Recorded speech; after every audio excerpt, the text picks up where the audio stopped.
في ذكرى وفاة المخرج عادل صادق، بنته فنانة شهيرة.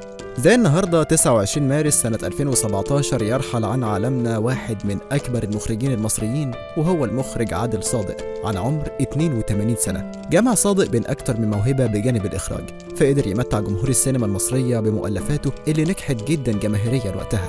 كمان اشتغل سيناريست، ومن حبه في المجال الفني خاض تجربة الإنتاج، فأنتج أكتر من 25 عمل، وأخرج حوالي 68 عمل بين السينما والتلفزيون والمسرح.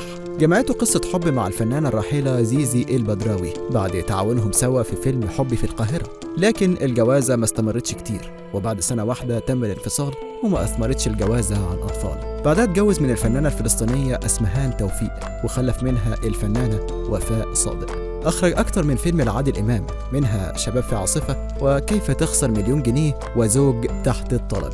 ما كانش شخص نمطي، وما حصرش نفسه في منطقة معينة، فأخرج للسينما والتلفزيون وكمان المسرح. ومن أهم أعماله الفنية الغفران، آسف لا يوجد حل، يا نبيع النهر، زوج تحت الطلب، مسرحية عش المجانين. كمان أعاد عرض مسرحية الستات ما يعرفوش يكذبوا اللي كتبها الريحاني وبديع خيري. رجع وكرر التجربة فأعاد تقديم رواية شيء من الخوف في عمل درامي جديد، وقام ببطولته حمدي غيث، روجينا، وفاء صادق.